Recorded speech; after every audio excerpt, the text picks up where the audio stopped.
Praise the lord. ఈ సమయాన్ని ఇచ్చిన దేవాతి దేవునికి స్తోత్రం. యేసుక్రీస్తు ప్రభువారు శిలువ మీద పలికిన 7 మాటల్లో నుండి మొదటి మాటని ధ్యానించుకుందాం. లోకాసు వార్త 23వ అధ్యాయం 34వ వచనం.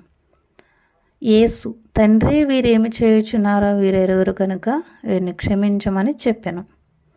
యేసుక్రీస్తు ప్రభువారు ఈ మాటని మొదటి మాటగా చెప్పినట్లుగా మనం పరిశుద్ధ గ్రంథంలో చూస్తున్నాం. యేసుక్రీస్తు ప్రభువారు ఈ మాట చెప్పినప్పుడు ఆయన శరీరం అంతా గాయములతో రక్తము దారులుగా కారుతూ ఉంది.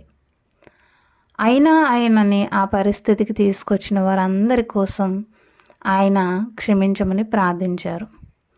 మనం యేసుక్రీస్తు ప్రభువారిని ఈ శిలువ ధ్యానంలో ఆయన చెంతకు వస్తున్న మనందరం కూడా ఆయన గురించి ఏం నేర్చుకోవాలి, ఈ శిలువ ధ్యానంలో, ఈ శిలువ ఆరాధనలో ఏం నేర్చుకోవాలి అని ఆశ కలిగిన వారు అందరం కూడా ఆ మొదటి మాట ద్వారా కానివ్వండి, ఇంకా ఉన్న 7 మాటల ద్వారా కానివ్వండి, అవే కాదు పరిశుద్ధ గ్రంథం అంతట్లో ఏ అధ్యాయం నుండైనా వాక్యం ద్వారా కానివ్వండి, ఏ మాటని ఎలా తీసుకోవాలి అనే గ్రహింపు కలిగి ఉండాలి. అసలు ఆయన ఈ లోకానికి వచ్చిందే మనలను రక్షించడానికి. ఆయన శిలువ శ్రమలు పొందిందే మనలను శ్రమల నుండి విడిపించడానికి. ఆయన మరణించిందే మనపై ఉన్న ఆ పాపాన్ని కడిగివేయడానికి. ఆయన మరణాన్ని జయించి తిరిగి లేచి ఆయన ఎంత శక్తిమంతుడో మనకి తెలియపరిచి ఆయనలో మనము ఎంత ధైర్యంగా ఉండొచ్చో కూడా మనకి ఆయన చూపించారు. కాబట్టి మనము ఈ శిలువ ధ్యానంలో, అది చర్చెస్లో కానివ్వండి, ఎక్కడన్నా కానివ్వండి, వింటున్నప్పుడు ఆ శిలువ ధ్యానాన్ని వింటున్నప్పుడు కొందరు స్క్రీన్ పైన చూపిస్తారు, కొందరు వివరిస్తారు. వాటిని చూస్తూ యేసయ్య నా కోసం ఇంత శ్రమ పడ్డావు అని కన్నీళ్ళు కార్చేవారుగా ఉంటారు. నిజమే, ఆయన పడిన శ్రమను బట్టి మనము కన్నీళ్ళు వస్తాయి. అవన్నీ సేవకులు వివరిస్తున్నప్పుడు కానివ్వండి, స్క్రీన్ పైన చూస్తున్నప్పుడు కానివ్వండి, హృదయం కదిలి కన్నీళ్ళు వస్తాయి. కానీ కన్నీళ్ళు కార్చేవారుగా ఉంటే అంత ఉపయోగం ఏమీ ఉండదు. అది ఆయన ఆ శ్రమలు ఎందుకు పడ్డారు అనేది గ్రహించుకునేవారుగా ఉంటేనే ఉపయోగం ఉంటుంది. యేసుక్రీస్తు ప్రభువారు కోరుకునేది కూడా అదే. కాబట్టి మనము ఈ శిలువలో ఆయన పలికిన మొదటి మాట ద్వారా మనము ఏం తీసుకోవాలి, వేటిని విడిచిపెట్టాలి అనేది ఒక్కసారి సింపుల్గా చూద్దాము. ఆయన యేసుక్రీస్తు ప్రభువారు శిలువ పైన ఉన్నప్పుడు తండ్రి వీరిని క్షమించమని ప్రార్థించారు.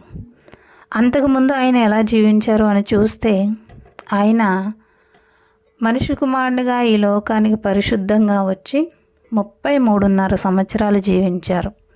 ఆ జీవితకాలం అంతయు ఆయన ప్రార్థిస్తూ, ఉపవాసిస్తూ, సువార్తను ప్రకటిస్తూ, స్వస్థతలు చేస్తూ జీవించినట్లుగా మనం పరిశుద్ధ గ్రంథంలో చూస్తున్నాం. అంటే ఆయన పరిశుద్ధంగా జీవించారు. ఆయన ఈ లోకానికి ఎందుకు వచ్చారు? మనల్ని రక్షించడానికి. ఆయన ఎందుకు అంతకాలం జీవించారు? మనకి ఆయన చూపిస్తున్నారు ఇలా జీవించమని. మనము కూడా పరిశుద్ధంగా జీవించాలని ఆయన తెలియపరుస్తున్నారు. కాబట్టి మనము కూడా ఈ మొదటి మాట ద్వారా మొదటిగా పరిశుద్ధంగా జీవించడానికి ప్రయత్నిద్దాం. ఎందుకంటే పరిశుద్ధంగా అందరం అనుకుంటాం, కొందరు వాళ్ళకంటే నేను నీతిమంతురాలని, వాళ్ళకంటే నేను నీతిమంతుడిని అనుకుంటాము. కానీ మనం మాట ద్వారానో నడవడికల ద్వారానో ఏదో రూపంలో మనలో అందరిలో పాపం ఉందని పరిశుద్ధ గ్రంథం సెలవిస్తుంది. కాబట్టి మనము అలా అనుకునేవారుగా కాకుండా మొదటిగా ఈ మొదటి మాటని వింటున్న ఆరాధనలో ఉన్నప్పుడే యేసయ్య, ఇదిగో ప్రభా, నేను అంత పరిశుద్ధంగా ఏమీ లేను, కానీ ఈ రోజు నుండి ఉండడానికి ప్రయత్నిస్తా, నాకు తోడుగా ఉండమని అడిగేవారుగా ఉందాం. రెండవదిగా చూసినట్లయితే ఆయన క్షమించమని పలికారు. ఎవరిని క్షమించమన్నారు? ఆయన్ని శ్రమ పెట్టిన వారిని క్షమించమన్నారు. మనము కూడా ఆయన మనకి నేర్పించేది అదే. మనము కూడా మనకి శ్రమ కలగ చేసిన వాళ్ళని, మనకి హాని చేసిన వారిని, మనకి నష్టాన్ని కలుగజేసిన వారిని, మన గురించి వేలనగా మాట్లాడేవారిని క్షమించలేని వారిగా ఉంటాం. అంటాం కదా, వీళ్ళనైతే నేను ఎప్పటికీ క్షమించమని. మరి యేసుక్రీస్తు ప్రభువారిని మనము నమ్ముకున్నది ఆయన్ని అనుసరించడానికే కదా. ఆయన ఏమంటున్నారు? క్షమించమని ఆయన ప్రార్థిస్తున్నారు.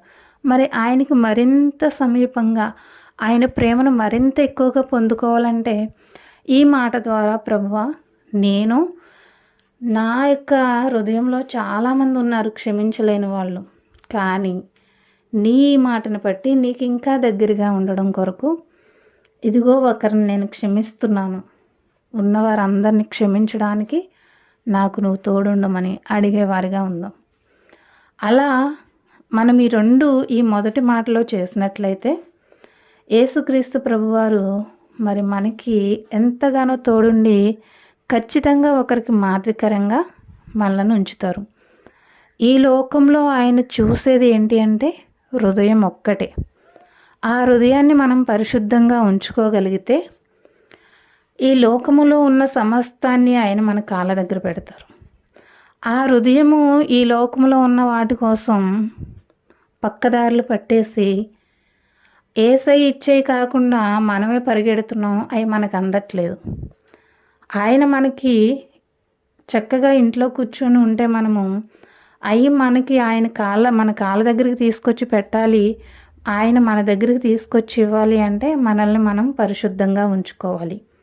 ఈ మొదటి మాటలో మనల్ని మనం పరిశుద్ధంగా ఉంచుకుందాం. మనము ఇతరులను, మన చుట్టూ మనకి హాని చేసిన వారిని క్షమించేవారిగా ఉందాము. ఇలా ఉన్నప్పుడు ఆయన మరణాన్ని జయించి తిరిగి లేచినట్లుగా మనము మనకి ఇతరులు కలగచేసిన ఇబ్బందులను కానివ్వండి, మనల్ని దేవునికి మనకి అడ్డుగోడగా ఉన్న అపవిత్ర కార్యాలు విడిచిపెట్టినప్పుడు మరి మనము పరిశుద్ధపరచబడి ఆయన మరణాన్ని జయించి తిరిగి లేచినట్లే మనము కూడా మరి శ్రమలను, ఈ లోకాన్ని జయించగలుగుతాము, మరి సంతోషంగా జీవించగలుగుతాము. ఇలా ఉండడం వల్ల కేవలం మనకొక్కరికే కాదు ఆశీర్వాదం, మన బిడ్డలకు కూడా ఈ ఆశీర్వాదం ఉంటుంది. మన తర్వాత వారు కూడా ఈ ఆశీర్వాదాన్ని పొందుకుంటారు. అంతే కదా, మనము రోజు లేచి మోకరించి ప్రార్థన చేస్తే మన పిల్లలు అదే చేస్తారు. మనం రోజు ఇతరుల గురించి మాట్లాడితే మన పిల్లలు అదే చేస్తారు. రోజు మనము చక్కగా ఏదంటే అది తినేసేవారుగా ఉంటే మన పిల్లలు అలాగే ఉంటారు. కాబట్టి మనము పరిశుద్ధంగా ఉందాం, మన పిల్లలు కూడా పరిశుద్ధంగా ఉంటారు. మనం ఇతరులను క్షమించేవారిగా ఉందాం, మనకి హాని చేసిన వారిని క్షమించేవారిగా ఉందాం, మన పిల్లలు క్షమించేవారిగా ఉంటారు. మరి ఏ శ్రమలైనా ఆయన సిలువలో మరి ఆయనకు వచ్చిన ప్రతి శ్రమను ఆయన ఎదుర్కొన్నట్లుగా మరి మనము కూడా మన దగ్గరికి ఎటువంటి శ్రమ వచ్చినా భయపడకుండా మన దేవుణ్ణి బట్టి ఎదుర్కొనేవారిగా ఉందాం. మన బిడ్డలు మన దేవుణ్ణి బట్టి ధైర్యంగా ఎదుర్కొనేవారిగా ఉంటారు. అలా మనం ఉన్నప్పుడు మన పిల్లలకు కొన్ని ఆస్తులు సంపాదించి ఇచ్చినప్పుడు వాటిని వేరెవరన్నా దోచుకోవచ్చు. వీళ్ళ ప్రవర్తన బాగోకపోతే వాటిని వాళ్ళు వృధా చేసుకోవచ్చు. కానీ ఇలా జీవిస్తూ మనము మన పిల్లలకి నేర్పిస్తే వాటిని ఎవరూ దోచుకోలేరు. వాటికి రక్షణగా మన దేవుడే ఉంటాడు కాబట్టి, ఆయన ఎక్కడైనా ఉండేవాడు కాబట్టి ఆ ఆశీర్వాదం మనం ఒక్కరమే కాకుండా మన తరాలు కూడా అనుభవించే విధంగా ఉంటాయి. కాబట్టి ఈ మొదటి మాటలో ఈ రెండిటిని అనుసరించడానికి ప్రయత్నిద్దాం. అలాగే ఒక చిన్న మాట చూసినట్లయితే మనం ఇతరులను క్షమించలేకపోవడానికి మెయిన్ కారణం కోపం. పరిశుద్ధ గ్రంథం కూడా సెలవిస్తుంది చూడండి. యాకోబు పత్రిక 1:20. ఎందుకనగా నరుని కోపము దేవుని నీతిని నెరవేర్చలేదు. యేసుక్రీస్తు ప్రభువారు మరి ఆయన్ని అనుసరిస్తున్న మనందరము, యేసయ్య నిన్ను బట్టి నేను ఈ మంచి పని చేస్తున్నా, యేసయ్య నిన్ను బట్టి నేను అనాథులకు సాయం చేస్తున్నా, యేసయ్య నిన్ను బట్టి ఇతరుల గురించి నేను ప్రార్థన చేస్తున్నా అని చెప్పేవారుగా ఉంటాము. మరి అలా చెప్పేవారుగా ఉండి మనకి హాని కలిగించేవారు ఖచ్చితంగా ఉండరు. వారిపైన కోపాన్ని తీసివేసుకోగలిగేవారుగా ఉన్నామా లేదా? ఇవన్నీ చేసి వారి మీద కోపం ఉంచుకుంటే ఎన్ని పంచినా అక్కడ దేవుని వాక్యం సెలవిస్తుంది, నరుని కోపము దేవుని నీతిని నెరవేర్చలేదని. మరి ఆ కోపం వల్ల మనం ఏమీ సాధించలేం. కాబట్టి మనము యేసుక్రీస్తు ప్రభువారిని అంగీకరించిన వారందరూ కూడా ఆయనకి సమీపంగా, ఆయన నాకు దగ్గరగా ఉండాలి, ఆయన నాకు ఎప్పుడు తోడుండాలని కోరుకుంటాం. మనం పరిశుద్ధంగా జీవించాలని కోరుకుంటాం. ఆ కోపం ఉంటే మనం ఇతరులను క్షమించలేము. ఈ మొదటి మాటని మనం అనుసరించలేము. కాబట్టి మనము ఈ మొదటి మాట ద్వారా ముందుగా కోపాన్ని తీసివేసుకొని పరిశుద్ధంగా జీవిస్తూ, మరి ఇతరులను మనకు హాని కలుగజేసిన మన చుట్టూ ఉన్నవారు, ఆఖరికి మన ఇంట్లో ఉన్నవారినైనా క్షమించేవారిగా ఉందాం.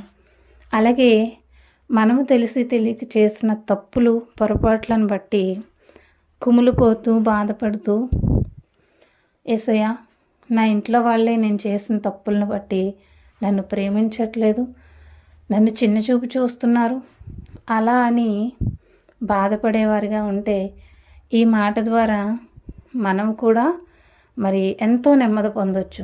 ఆయన మనల్ని క్షమించారు అని మనము ఈ మాట వింటున్నప్పుడే మనం గ్రహింపు కలిగి, మరి నన్ను యేసే క్షమించారని ఆ క్షణంతోనే ఇంకా మన చుట్టూ మనం గతంలో ఏమైనా తెలిసి తెలియక చేసిన తప్పులే కానివ్వండి, లేదంటే ఇతరుల గురించి మాట్లాడిన విధానం, మన ప్రవర్తన వల్ల మనకి వచ్చిన ఇబ్బందులు, వాటన్నిటినీ మరి యేసుక్రీస్తు ప్రభువారు క్షమించి మరి మనకి మంచి జీవితాన్ని ఇవ్వడానికి ఆయన సిద్ధంగా ఉన్నాడు. కాబట్టి నన్ను ఆయన క్షమించాడు అని ప్రతి ఒక్కరము నమ్మేవారిగా ఉండాలి.